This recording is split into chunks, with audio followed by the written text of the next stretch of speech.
गांव में एक व्यक्ति रहता था, बहुत सीधा था। वो इतना सीधा था कि लोगों ने उसका नाम रख दिया भोला। बहुत भोला था, लेकिन खाता बहुत था। घर वाले बहुत परेशान थे, इतना खाता था, घर वाले दुखी हो जाते थे। एक हमारे भक्त कहते हैं कि कोई भी व्यक्ति ज्यादा नहीं खाता, कोई भी व्यक्ति ज्यादा नहीं खाता, वो उतना ही खाता है जितना उसका खाता होता है। आदमी उतना ही खाता है जितना उसका खाता होता है, ज्यादा नहीं कोई खाता। तो बोले ये यहां से निकल जाए।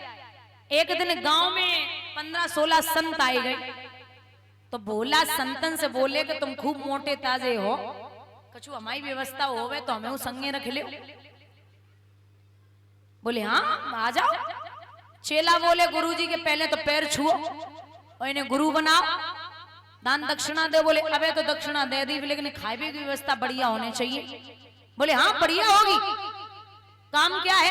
काम कुछ नहीं गुरुजी, माला देंगे, वो माला जपना, बस काम इतना ही, अच्छे से खाओ। भोला सोचने लगो बन गो काम, घर से वो दुखी, घर वाले वो दुखी। निकले संतन के संग में चले। अब महाराज भोला ने गुरु बनायो संत जी को, माला रोज जपते, टाइम से जितना भूख लगती उतना भोजन करते। एक दिन बीच में एकादशी पड़ी गई, और जो एकादशी पड़ी, अब भोला माला जप के अंदर गए, सो रसोई तो खाली पड़ी, भोजन ही नहीं बनो। एकादशी सब संत व्रत, अब सबको व्रत रहे। तो भोला बोले गुरुजी, बोले हाँ लाला आज भोजन नहीं बनेगो। बोले नहीं लाला आज नहीं बनेगो। क्यों? आज एकादशी है। अब भोला को तो जो नहीं पता एकादशी होती का है। भोला बोले गुरुजी जब कब जावेगी? तो कितनी देर के लिए आई है? बोले अरे जब पूरे दिन रुकेगी। भोला बोलो हाथ पांच जोड़ो गुरुजी, जैसे जगह दो आज चली जाए, फिर 2-4 साल में आ जाए। अब गुरुजी आज अगर एकादशी पे भोजन ना बनो तो जो तुम आओ चेला अगली एकादशी देखने वालो नहीं, बस तुम कछु व्यवस्था करो, हमें भोजन खिलाए दो। गुरुजी बोले नहीं लाला आज तुम्हें भोजन नहीं मिलेगा। गुरुजी हमारा मुंह देखो, हमारे पेट में चुईया प्लेट लेके घूमे नहीं, हम बहुत दुखी हैं, सवेरे तो गुरुजी भोजन दे दो। गुरुजी समझ गए जू नहीं मानेगो। गुरुजी बोले जाओ, जाए 2 किलो आटा, दाल और चावल दे दो। बोले गुरुजी एकादशी। हाँ गुरुजी बोले चावल नहीं देने, 2 किलो आटा और दाल सब्जी दे दो।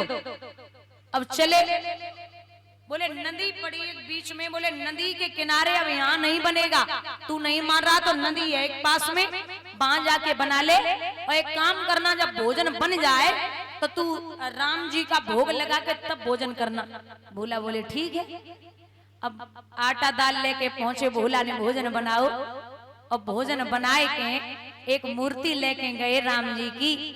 तो भोजन बनाए के जैसे थाली परस के रखी, भोला बोले राघव जी आइए आइए, राम जी आइए, आइए आइए राघव जी आइए, और मेरे भोजन का भोग लगा जाइए।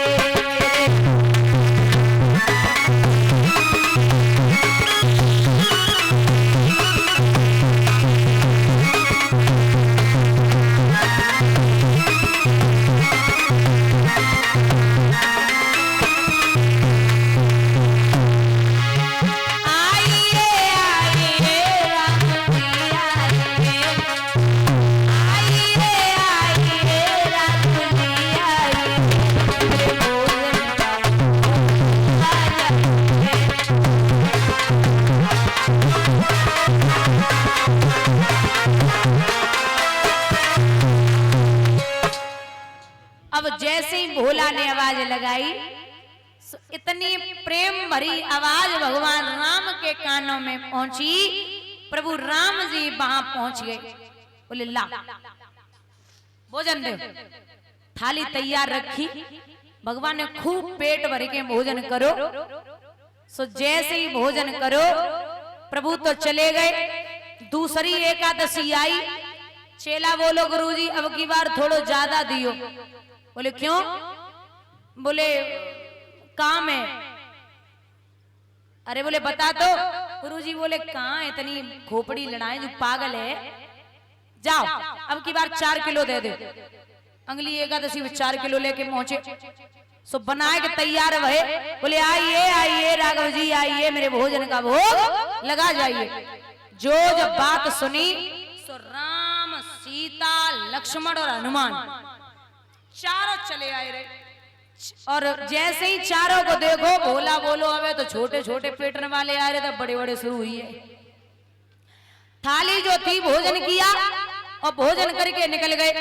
तीसरी एकादशी आई, चेला बोलो गुरुजी 10 किलो देना। गुरुजी बोले 10 किलो? ये बाबरो है गौ का, इतना तो नहीं खाता था। बोले हाँ गुरुजी 10 किलो देना। बोले कारण? बोले गुरुजी एक तो ही ना है, 4 आते हैं, पूरा राम कुर्मा खानदान वहां तो है।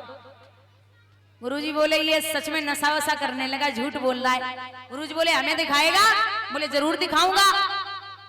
तो बोले चलो अब महाराज 10 किलो आटा दाल चावल लेके पहुंचो और सब रख लो और राम को बुलाए के बोलो आइए आइए राघव जी आइए, मेरे भोजन का भोग लगा जाइए। जो राम जी पहुंचे पूरे परिवार समेत, बोले ला भोजन। भोला भोला बोले तुम हमें पागल समझ रहे हो?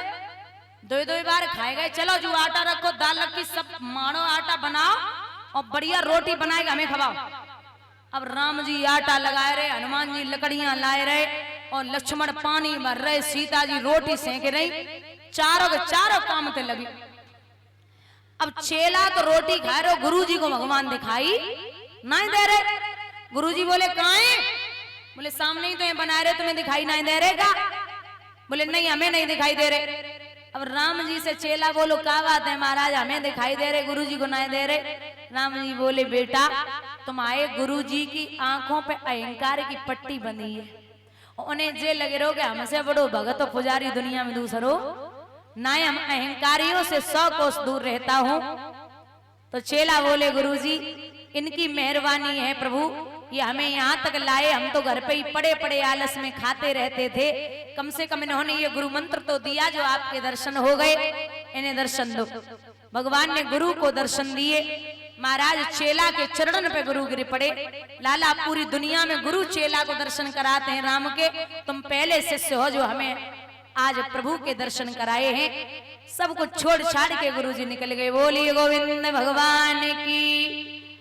तो कभी कभी चेला भारी पड़ जाते गुरु पे। यहां बंधुओं शुक्राचार्य बोले कि एक ही शर्त पे रुकूंगा। शर्त क्या है? शर्त ये है कि जब मेरी बेटी की शादी हो तो तेरी बेटी मेरी बेटी के साथ में दासी बन के जाए। ठीक है।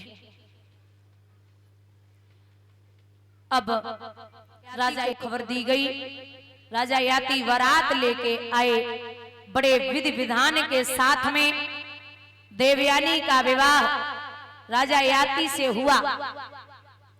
लेकिन जब विदाई का समय आया तो शुक्राचार्य ने अपने दामाद को अकेले में बुलाया और कहा है, शुक्र ने विदा के समय कहा राजन इसका विश्वास न हो, पत्नी व्रत को कायम रखना, दासी संग भोग विलास न हो।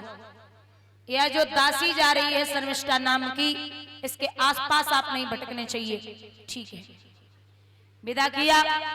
महाराज समय के अनुसार देवयानी के गर्भ से 2 बालकों ने जन्म लिया, यदु और तुर्वश। यहाँ एक दिन शर्मिष्ठा के दोनों बच्चा झगड़े रहे। वो शर्मिष्ठा ने हाथ को इशारा देके राजा को बुलायो। बोले महाराज ये बताइए जो दहेज में चीज आती है उस पर किसका अधिकार होता है? राजा बोले दूल्हे का। तो बोले जब दहेज की चीज में दूल्हे का अधिकार होता है तो मैं भी दहेज में ही आई हूँ। देवयानी को मना किया था वहां पिता ने कि राजा याति दासी के पास मत जाना, लेकिन देवयानी से छिपके महाराज राजा याति शर्मिष्ठा से मिलने के लिए जाने लगे। ऐसे जाने लगे, समय के अनुसार शर्मिष्ठा के गर्भ से 3 बालकों ने जन्म लिया, अनु, दुरु और पुरु। देवयानी के बालक खेल रहे सो झगड़ गए। राजा ने थाली फेंकी, जवाब दो। बस शर्मिष्ठा के 3-3 बेटा कबू झगड़ा ना होवे, तेरे 2 लाला रोज झगड़ा करें। जो सुनी के 3 बेटा, महाराज बेसो तो करेला कड़ुओ नीम पर पौड़ी गो। मेरे पिता ने पहले ही कहा था कि दासी के पास मत जाना, आप नहीं माने। थाली फेंकी, राजा याति को छोड़ के देवयानी शुक्राचार्य जी के पास पहुंची और जवाब दिया, हे पिताजी, आपने उन्हें मौत मना किया था लेकिन वो नहीं माने। शुक्राचार्य जी ने उंगली में जल लिया और श्राप दिया है कि ओरे राजा, तुझे अपनी जवानी पर घमंड है, जा तो बूढ़ा हो जा। अब बूढ़े गए, धीरे धीरे लाठी को सहारा लेके ससुराल में पहुंचे। देवयानी ने देखो कि जो हमारे पति आए हैं, तो देवयानी ने जवाब दियो, बड़ो तरस आयो पिताजी से, हे पिताजी, ये हमारे पति हैं, आखिर आप एक काम करो। बोले क्या? बोले जी पहले जैसे थे ना वैसे ही कर दो। शुक्राचार्य बोले हमारे घर की खेती है, जब मन करो तब जमा जमा को बढ़ापो, अब कुछ नहीं हो सकता। इनका कोई हेतु नातेदार रिश्तेदार ने जवानी दे दे और बुढ़ापा ले ले तो जवानी वापस आ सकती है। सबने मना कर दिया। सबसे छोटा बेटा था पुरु, उसने जवाब दिया, हे पिताजी, आपसे ही लड़कपन मिला, आपसे ही जवानी, तो ये जवानी किस काम की, आप ले जाओ।